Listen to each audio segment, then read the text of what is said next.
গৃহবধূকে মারধর করে হত্যার অভিযোগ, ঘর থেকে উদ্ধার ঝুলন্ত দেহ। বহরমপুর থানার সাটুয়ে শ্বশুরবাড়ি থেকে উদ্ধার হয় ওই গৃহবধূর ঝুলন্ত দেহ। নিহত গৃহবধূর নাম শিল্পা হালদার। জানা গিয়েছে, স্বামী ও শ্বশুরবাড়ির লোকেরা উদ্ধার করে হাসপাতালে নিয়ে আসলে চিকিৎসক তাকে নিহত বলে ঘোষণা করেন। কিন্তু বাপের বাড়ির অভিযোগ, মারধর করে হত্যা করা হয়েছে, শরীরে আঘাতের চিহ্নও রয়েছে। পুলিশ দেহ ময়নাতদন্তের জন্য পাঠায়। অভিযোগের ভিত্তিতে স্বামীকে গ্রেপ্তার করেছে বহরমপুর থানার পুলিশ। মানসিক স্বাস্থ্যের জন্য সবার আগে যে নামটি মনে ভেসে ওঠে, সুস্থ মনের ঠিকানা মনোবীক্ষণ। যোগাযোগ নাম্বার 7477799513। 4 বছর আগে বহরমপুরের সাটুয়ে বিয়ে হয় ভাবতার বাসিন্দা শিল্পা হালদারের। অভিযোগ, বিয়ের পর থেকে স্বামী শারীরিক ও মানসিক নির্যাতন করত। বাপের বাড়ি চলে আসার জন্য বলা হলেও আসতে চায়নি শিল্পা। বৃহস্পতিবার সকালে শ্বশুর বাড়ি থেকে উদ্ধার হয় শিল্পা হালদারের দেহ। জানা গিয়েছে, স্বামী ও শ্বশুরবাড়ির লোকেরা উদ্ধার করে হাসপাতালে নিয়ে আসলে চিকিৎসক নিহত বলে ঘোষণা করেন।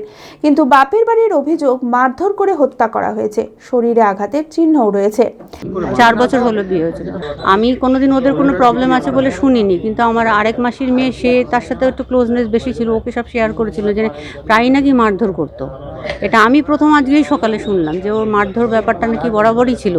তো এমনকি ওরা ওই মাসির মেয়ে যে, সেও অনেকবার বলেছে তুই চলে আয়, এরকম করে মারধর করে থাকার দরকার নেই।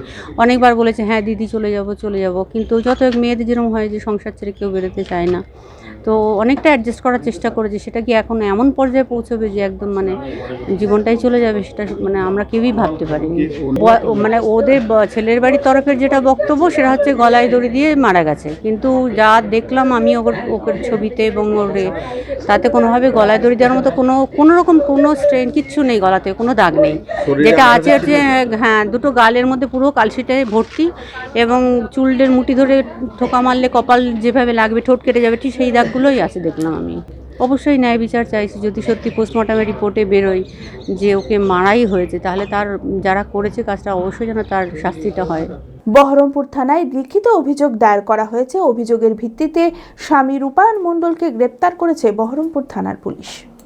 আমাদেরকে খবর দেয় মোটামুটি 4:24 এরকম টাইমে যে ও এখন হাসপাতালে নিয়ে এসেছি, গলায় দড়ি দিয়েছিল। তা এখানে আসার পরে আমরা দেখছি যে গলায় দড়ি ওকে প্যাকিং করে মর্গে নিয়ে চলে আসা হয়েছে। তাই এত তাড়াতাড়ি নিয়ে চলে আসা হলো, আমাদেরকে বলাও হলো না যে মারা গিয়েছে বা কিছু। পরে যখন আমরা শুনছি যে না মারা গিয়েছে, মর্গে নিয়ে চলে এসছে, এরকম বলা হয়েছে। যে আমরা ভাবছি একে মেরে ফেলা হয়েছে। হ্যাঁ, থানাতে ওই হাসপাতালে ধরেছিলাম আমরা, ওখান থেকে থানায় নিয়ে যাওয়া হয়েছে। থানা থেকে থানাতেই আছে আমরা জানি। বলছে গলায় দড়ি দেওয়া হচ্ছে, কিন্তু ওর গলায় কোনো দড়ির কোনো স্পট দাগ নেই। তারপর চর মারা দাগ আছে, মাথা মুখ দিয়ে রক্ত বেরাচ্ছে, কেটে গেছে, মাথা টাথা কেটে গেছে। হ্যাঁ, খুনের অভিযোগই দায়ের করেছি আমরা জাস্টিস চাইছি, সঠিক বিচারটা চাইছি মেয়েদের জন্য। যে এই যে অত্যাচারগুলো দিনের পর দিন বেড়ে যাচ্ছে, এইটা কবে কমবে সেটাই আমরা জানতে চাইছি। বিয়ের পর থেকে 1 বছর থেকে এরকম মানসিক অত্যাচার করা হতো। শাশুড়ির সাথে সেরকম বন্ডিং ছিল না। ওর জামাই সেরকম করে আগে থেকে এরকম অত্যাচার হতো। আমাদের বাড়ি আসতো, চুপে চাপে বলতো যে না এরকম ওই বাড়িতে খুব অশান্তি হচ্ছে, জামাই সেরকম না।